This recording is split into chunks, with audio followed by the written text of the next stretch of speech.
하나님의 말씀 이사야서 26장 16절부터 21절까지입니다.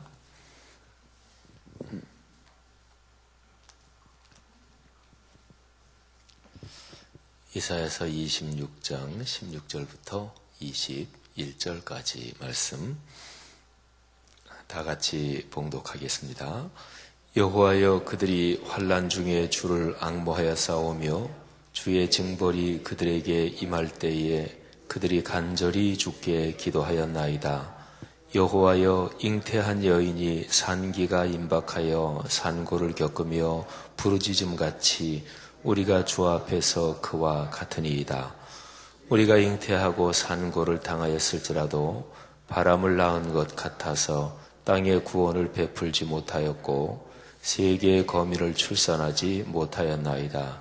죽은 자들은 살아나고 그들의 시체들은 일어나리이다.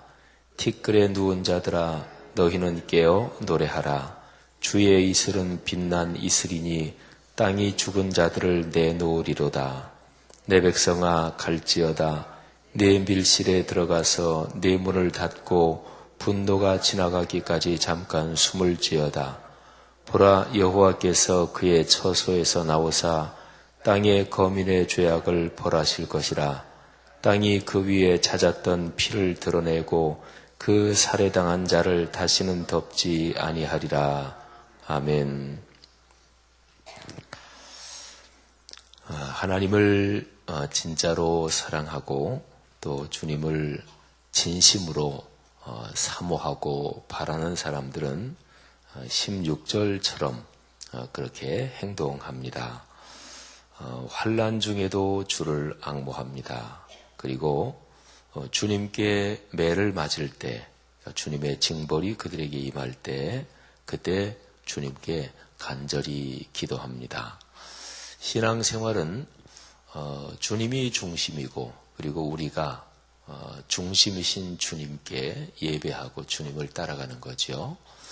근데 신앙생활 하다 보면 자기도 모르게 내가 중심이 되고, 그리고 주님을 내 이익을 위해서 이용하려고 하는 때가 있습니다.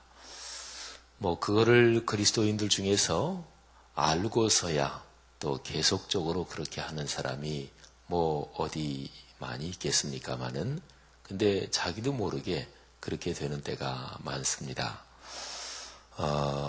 우리 같은 목회자들이 자기도 모르게 그런 심리에 빠질 때가 사실은 많이 있습니다.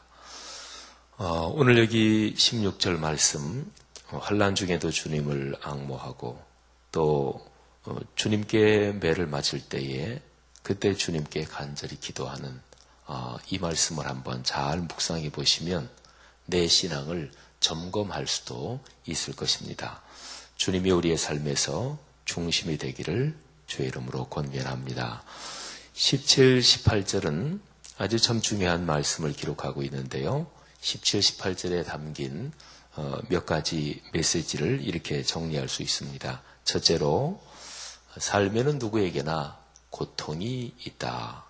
어려운 일이 있다 하는 것이 첫 번째 메시지입니다.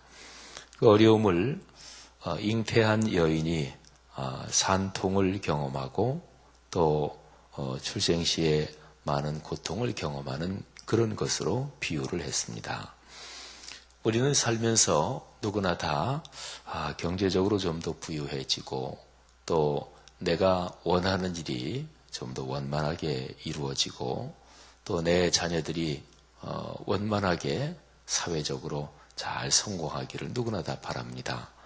또 성경은 그런 축복을 우리에게 약속합니다.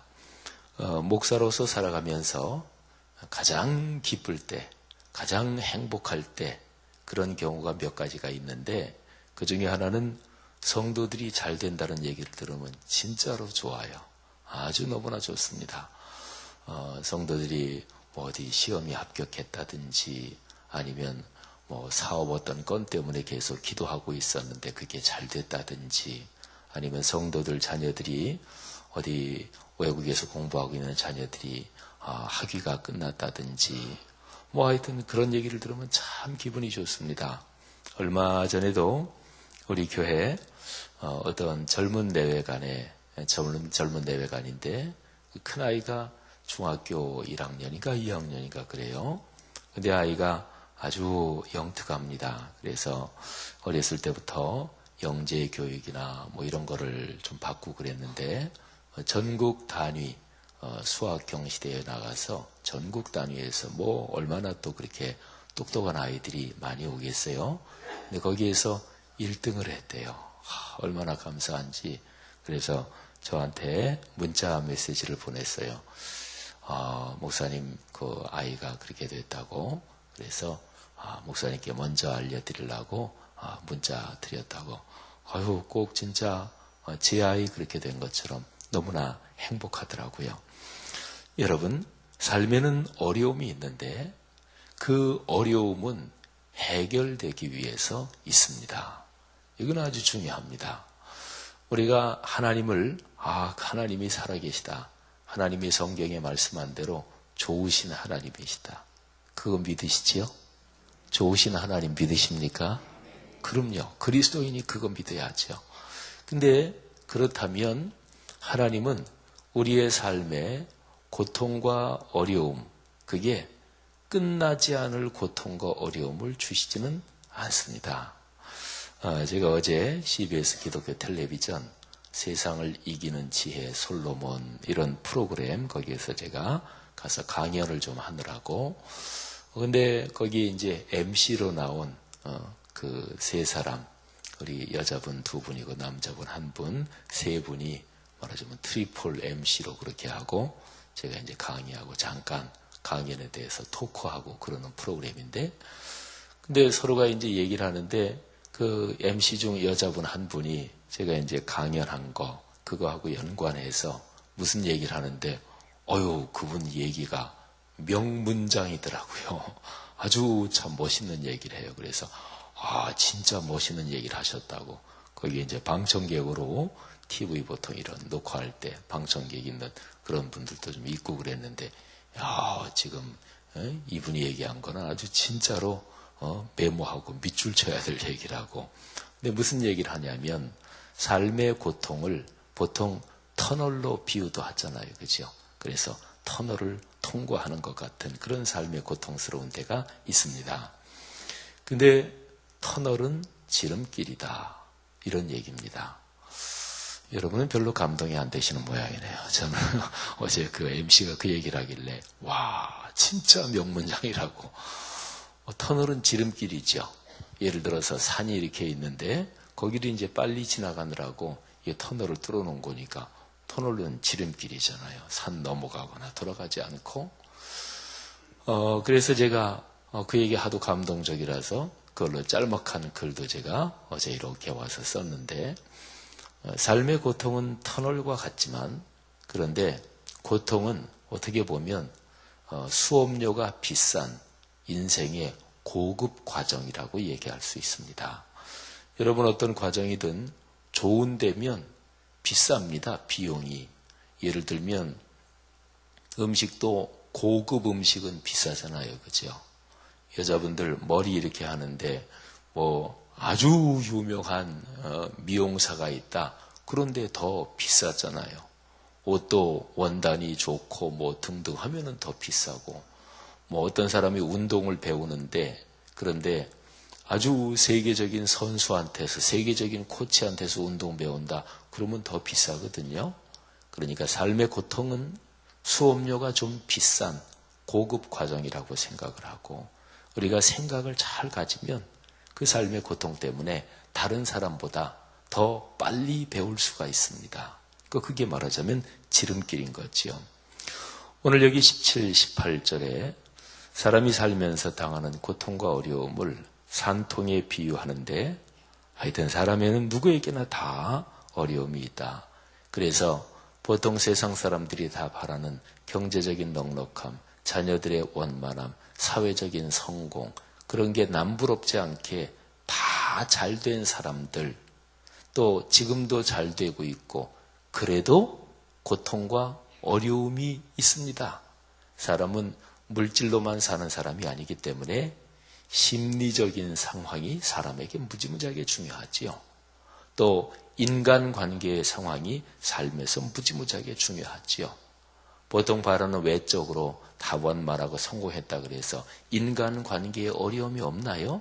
아니죠. 인간관계는 그럼에도 불구하고 어려울 수가 있어요. 심리적으로 마찬가지고요. 그래서 어쨌든 17, 18절에서 우리가 읽어내게 되는 첫 번째 메시지는 누구에게나 다 고통과 어려움이 있다. 이게 첫 번째인데 두 번째 중요한 것은 문제는 누구에게나 다 있기 때문에 또 고통과 어려움은 다 극복될 수가 있다. 그런 건데 중요한 거는 고통과 어려움이 의미가 있어야 됩니다. 그저 무의미하게 어렵기만 하고 아무런 열매나 결실이 없게 힘들기만 하고 그러면 그거야말로 얼마나 더 힘들겠어요. 의미가 있는 고통은 또는 의미가 있는 고생은 그거는 할만해요. 의미가 있다는 것은 이런 겁니다. 우리나라 전통적으로 얘기하면 아이들을 기르는데 부모들이 어떤 부모 할 거 없이 다 희생하잖아요. 좀 힘들고 어려워도 그래도 허리띠 졸라매고 아이를 위해서 희생하고. 근데 그거는 의미가 있죠. 내 아들, 내 딸 잘 된다. 그것 때문에 내가 좀 고생하고 좀 안 먹고 안 입고 안 쓰고 그러잖아요. 그러니까 의미가 있는 고생 또는 뜻이 있는 고통이란 말이죠. 그거는 아주 괜찮은 거죠. 그걸 다른 말로 말하면 결실, 열매, 결과가 있다.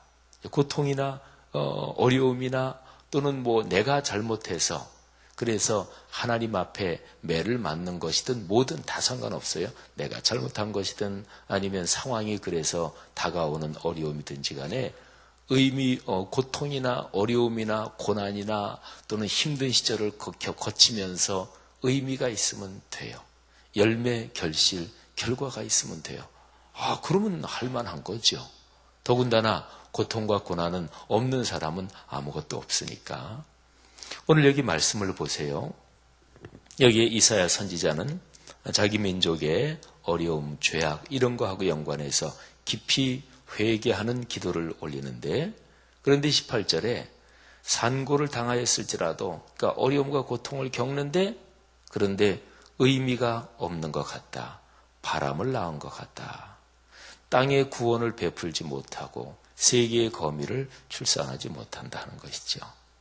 여러분 여기에서 받는 세 번째 교훈이 바로 이 표현에 있습니다.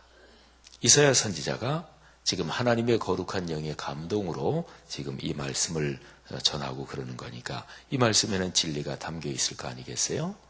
모든 고난, 모든 고통, 그리고 모든 인생의 어두운 터널 같은 그런 때에 의미가 있다. 그러면 제일 중요하게 붙잡아야 되는 의미가 바로 여기 18절에 기록이 되어 있습니다. 땅의 구원을 베푸는 것, 세계의 거민을 출산하는 것, 바로 그것입니다. 여러분, 땅의 구원을 베푼다. 이 구원이란 말을 우리 예수님을 믿는 사람들은 예수님을 영접하고 하나님의 자녀가 되고 이 사건을 중심으로 생각하면서 우리는 구원 이런 단어를 쓰잖아요. 그런데 일반적으로 말하면 구원이란 말을 일반적으로 쓰기도 해요. 어디 예를 들어 화재가 났다. 거기서 구출한다. 구원한다. 이런 것도 삶의 고통에서 구원받는다. 이런 것도 마찬가지지요. 모든 고통과 어려움은 구원을 베풀기 위해서 있습니다. 이 베푼다는 말을 잘 생각해 보십시오. 고통과 어려움, 그런데 거기에서 1차적으로 중요한 것은 내가 구원을 받는 거잖아요. 그죠? 고통과 어려움에서 내가 먼저 빠져나오고 내가 구출되는 거잖아요. 근데 그걸로 그치면 안 됩니다. 이 구원을 어떻게 해야 된다고요? 베풀어야 됩니다. 이게 성경에 있는 축복의 원리입니다. 창세기 12장 1절부터 4절에는 하나님이 인류에게 주시는 축복의 근원적인 원리, 그 틀, 베이직 프레임이 거기 들어있어요. 근데 1절 말씀은 너를 비우라 그런 얘기예요. 내 고향과 친척과 아버지의 집을 떠나 내가 내게 지시할 땅으로 가라. 그리고 2절 말씀은 채우신다는 얘기예요. 내가 너로 큰 민족을 이루고 네게 복을 주어 네 이름을 창대하게 하리니 너는 복이 될지라. 그런데 2절에서 그치면 안 돼요. 3절까지 가야 됩니다. 3절 내용이 뭔가요? 나눔이지요. 1절이 비움이라면 2절은 채움, 3절은 나눔. 너로 말미암아 모든 세계 열방이 모든 민족이 복을 받게 될 것이다. 그러니까 2절은 복을 받는 거에 대해서 얘기한다면 3절은 복을 베푸는 거에 대해서 이야기를 합니다. 베풀면 내 복이 없어지지 않습니까? 근데 하나님이 계속 채워주신대요. 그만하면 됐죠. 계속 채워주는데 그거 있어서 뭐 할 거예요. 채움 쓰면 또 주시는데. 그러니까 아예 우리 자체가 복이란 말이지요. 여러분 여기에서 구원을 베푼다. 이 표현을 잘 생각하세요. 이 표현을 생각하면 우리 그리스도인들은요. 이 땅에 살면서 어려운 일이나 힘든 일이나 또는 애를 써야 되는 일, 그 모든 것이 구원을 베푼다. 이 일에 연관되면 그거는 최고입니다. 그게 최고죠. 그러니까 내가 구원을 받는다. 내가 구원의 복을 누린다. 그거는 이 말에 이미 포함이 되어 있는 거예요. 구원 없는 사람이 어떻게 베풀어요? 내가 받고 누리지도 못한 사람이 뭘 어떻게 얘기해요? 그러잖아요. 이게 기독교 신앙의 제일 첫 번째 원리입니다. 사도행전 1장 8절 오직 성령이 너희에게 임하시면 너희가 권능을 받고 예루살렘과 온 유대와 사마리아와 땅끝까지 이르러 내 증인이 되리라 하시니라. 아멘. 여기서 중요한 원리가 오직 성령이 너희에게 임하시면 너희가 권능을 받고 먼저 받아야 돼요. 그래야 증인이 될 수 있고 그래야 전할 수 있어요. 교회에서 직분자가 될 때 훈련받는 게 참 중요합니다. 아주 중요합니다. 왜냐하면 직분은 일하기 위해서, 섬기기 위해서 있는 거예요. 그 타이틀 때문에 있는 게 아니에요. 권사님, 집사님, 장로님, 안수집사님 또는 목사님, 전도사님 그 타이틀 때문에 있는 게 아니에요. 그 직분에 걸린 일을 하라고 있는 것입니다. 그러니까 제대로 일을 하려면 훈련을 받아야 되잖아요. 근데 그 직분자가 훈련되지 않으면 그 직분을 받고 나서 일은 안 해요. 그러면 다른 사람이 그 직분이 원래 그런 줄 알아요. 그래서 한국교회가 약해지는 거예요. 사랑하신 여러분, 원리는 같지요? 먼저 그 직분에 걸맞는 훈련이 되고 그래서 그 직분자에 걸맞는 사람이 먼저 돼야 돼요. 말하자면 그런 능력을 받는 거지요. 그리고 나서 그 일을 해야 돼요. 그러지 않으니까 목사님도 장로님도 권사님도 집사님도 원래 그 직분에 걸맞게 살지 않는 거예요. 그게 한국교회의 슬픈 일이에요. 사랑하신 여러분, 기본 원리가 그런 거예요. 구원을 베푼다. 여러분과 저 우리의 삶을 통해 이 땅에 구원을 베푸는 일이 있기를 축복합니다. 그거를 다른 말로 말하면 지금 출산을 비유해서 얘기하고 있으니까 그걸 다른 말로 말하면 세계의 거민을 출산한다 하는 것입니다. 우리가 살아가면서 적어도 이 일에 우리의 삶이 연관되어 있고 우리가 고통스러울 때도 이 일을 위해서 그러는 거지. 또 우리가 잘 될 때도 이 일 하라고 하나님이 잘 되게 해주시는 거지. 이것만 생각하면 그러면 그거는 아주 성경적으로 제대로 가고 있는 것입니다. 그래서요, 교회 또는 기독교적인 모든 단체들의 그 제일 중요한 목표가 보통 두 가지입니다. 우리 여전도회, 남전도회 또는 여러분이 우리 교회 안에 어떤 기관이든 아니면 교회 밖에 요즘 그리스도인들은 내가 다니는 교회 말고 이런 교계 밖에 무슨 선교단체나 또 뭐 이런저런 그런 봉사활동 하시는 분들도 많아요. 근데 대개 기독교적인 모든 기관은 목적이, 설립 목적이 두 가지예요. 이 두 가지를 얘기하는 데가 뭐 기독교적인 단체는 어디나 막론하고 많아요. 하나가 뭐냐면 봉사, 하나는 전도. 전도, 봉사, 봉사, 전도. 이 두 개를 많이 얘기해요. 근데 잘 생각해 보세요. 이 두 개가 바로 오늘 말씀에 있는 그거예요. 전도, 그거는 직접적으로 구원을 베푼다 이 말하고 연결시킬 수 있겠죠. 봉사 이거는 뭐냐면 일반적인 의미에서 구원을 베푸는 거예요. 아까 제가 말씀드린 대로 어떤 사람이 어렵다, 먹을 게 없다. 그러면 먹을 걸 주는 게 구원을 베푸는 거지요. 아프리카에 물이 거기에 참 나지 않고 이 오염된 물 때문에 그래서 거기 사람들이 죽어간다. 그러면 거기에 우물 파준다. 그러면 좋잖아요.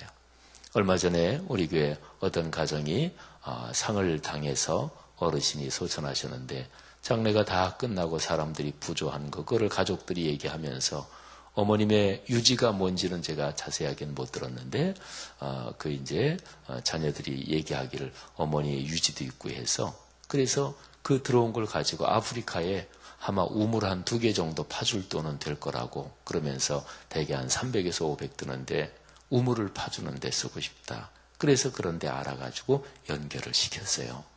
또 지난번에 어떤 장례난 가정은 이제 어르신이 돌아가시고 나서 그리고 어떤 아이를 기르고 어려운 사람에게 장학금을 주는데 그걸 또 쓰고 싶다. 이렇게 해가지고 그런 가정도 봤어요.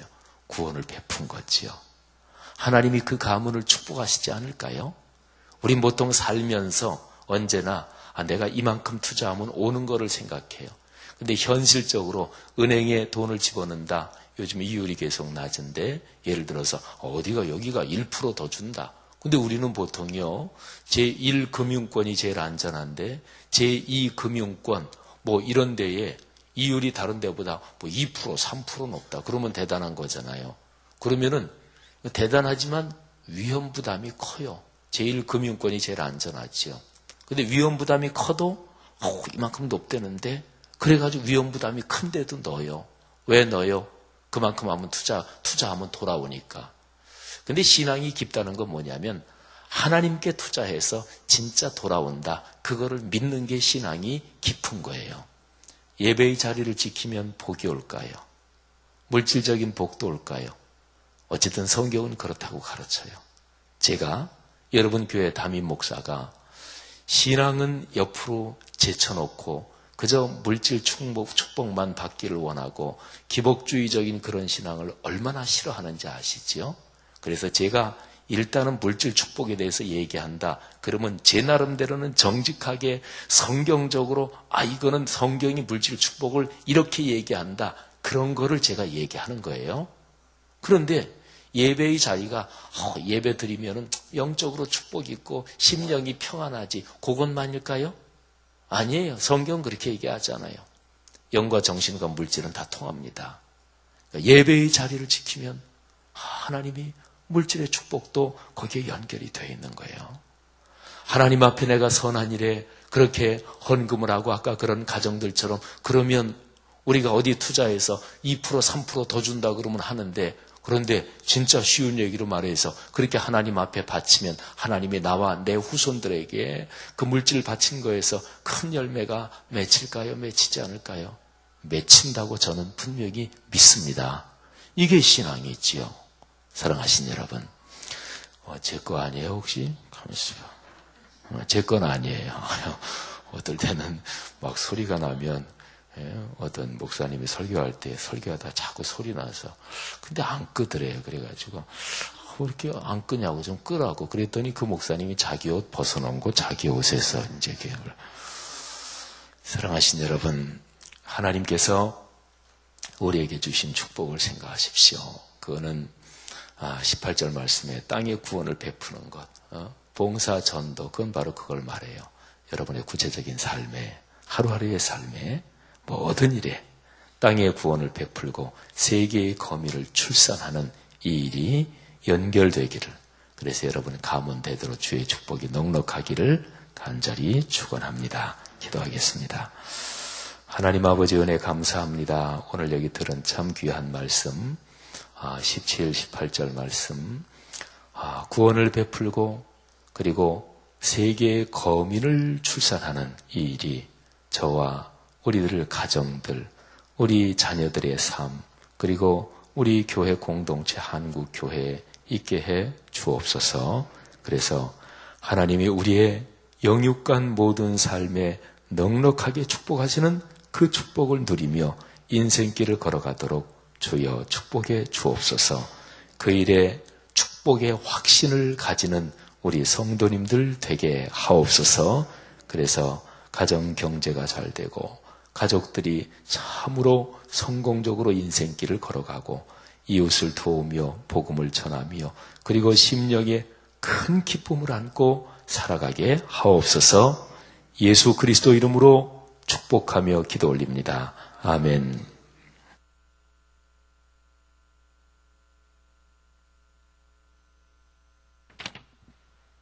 은혜로운 말씀 주신 목사님께 감사드립니다. 오늘 공동기도문 2번 선교에 대해서 기도하겠습니다. 어제와 마찬가지로 새로 바뀐 공동기도문은 집례자 부분을 제가 그리고 회중 부분을 우리 성도 여러분들이 마지막 다 같이 하는 부분은 저와 여러분들이 같이 기도드리도록 하겠습니다. 모든 민족과 나라의 십자가의 복음을 전하도록 온 세계에 12개의 선교센터를 세우게 하옵소서.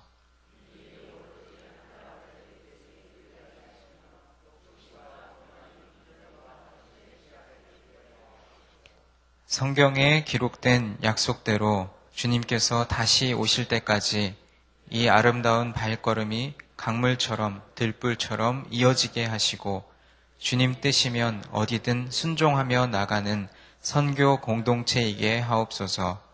한 사람을 사랑하고 찾으시는 하늘 아버지의 마음이게 하옵소서. 아멘. 주기도문 하시겠습니다. 하늘에 계신 우리 아버지, 아버지의 이름을 거룩하게 하시며 아버지의 나라가 오게 하시며 아버지의 뜻이 하늘에서와 같이 땅에서도 이루어지게 하소서. 오늘 우리에게 일용할 양식을 주시고 우리가 우리에게 잘못한 사람을 용서하여 준 것 같이 우리 죄를 용서하여 주시고 우리를 시험에 빠지지 않게 하시고 악에서 구하소서. 나라와 권능과 영광이 영원히 아버지의 것입니다. 아멘. 지금 들은 말씀이 우리들의 삶으로 이어지게 하옵소서. 또 전도 대상자 VIP를 품고 기도할 때 전도의 구체적인 기회를 갖게 하옵소서.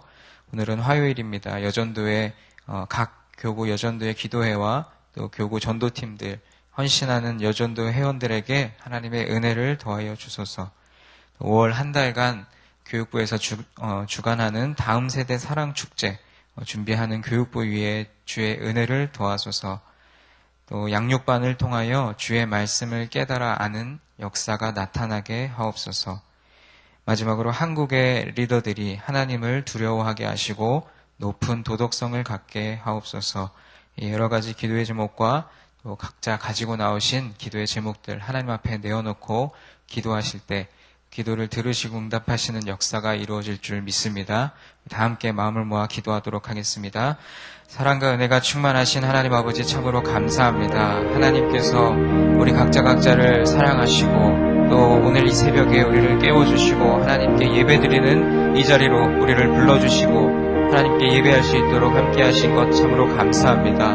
하나님, 부족하고 연약한 우리들이지만 오늘 들은 이 말씀이 우리의 삶으로 이어질 수 있도록 도와주시고 우리에게 고난과 고통을 주신 것은 우리를 벌하려 하시고 책망하려 하신 것이 아니라 우리에게 새로운 소망을 깨닫게 하시고 또 귀한 은혜의 경험들을 바라보게 하시는 하나님의 놀라운 섭리인 줄 믿습니다. 하나님 그 말씀을 바라보고 하나님 우리에게 처한 상황과 형편이 어떠하든지 더욱더 하나님 한 분만을 바라보며 나아갈 수 있는 우리가 되게 하시고 우리 마음의 정직함으로 성실함으로 하나님의 일을 위하여 하나님의 뜻을 이루어갈 수 있는 우리 모두가 될 수 있도록 주님 축복하여 주시옵소서. 하나님 말씀을 전해주신 목사님의 그 말씀을 우리 마음에 품게 하시고 오늘 하루를 살아갈 귀한 영양분으로 우리의 영적인 삶이 온전하여질 수 있도록 주님 도와주실 줄 믿습니다. 하나님 또한 우리가 품고 기도하고 있는 전도 대상자 VIP들을 놓고 기도합니다. 날마다 하나님 우리 마음에 그 VIP들을 품고 기도할 때에 아버지 그들에게 하나님의 복음이 잘 심겨질 수 있도록 구원의 문을 열어주시고 복음을 전할 수 있는 기회를 갖게 하시고 전도의 구체적인 기회를 하나님께서 허락하실 줄 믿습니다. 절대로 우리 가운데 성급하거나 조급한 마음 갖지 않도록 하시고 하나님께서 예배하시고 하나님 하나님께서 인도하시는 그때에 온전한 아버지 전도의 기회를 우리가 누리게 하여 주시고 그때에 올바로 전할 수 있는 믿음과 또한 성경적인 바른 아버지 복음에 대한 가치관들을 우리가 잘 준비하고 정리할 수 있도록 주님 도와주시옵소서. 오늘 또한 여전도회, 각 여전도회 기도회와 또 교구 전도대들의 아버지 전도 사역들이 이어집니다. 하나님 그 일을 위하여 헌신하는 우리 여전도회 회원들에게 하나님 놀라운 은혜를 더하여 주시고 그 헌신하는 그 섬김의 모습들 속에서 하나님께서 부으시며 하나님께서 역사하심을 더욱더 바라볼 수 있도록 주님 도와주시옵소서. 누구에게 보이기 위함이 아니라 하나님께서 우리에게 주신 사랑이 너무나도 크고 놀라워서 그 사랑을 전하지 않고는 우리가 가만히 있을 수 없는 그런 열정과 열심으로 더하여 주시고 우리 여전도회 회원들에게 영육 간의 강건함으로 붙들어 주셔서 아버지 그 기도회와 그 전도대의 모든 사역 가운데 주님 더욱더 충만한 은혜를 보여주실 줄 믿습니다. 또한 우리 5월 한 달간 진행되고 있는 다음 세대 사랑 축제를 위하여 기도합니다. 하나님 오랫동안 기도하고 또 준비하고 또 이것을 진행하는 우리 교육부 각 목회자들과 또 평신도 리더들 하나님께서 귀히 사용하시고 또한 힘주시고 능력 주실 줄 믿습니다. 이제 돌아오는 주에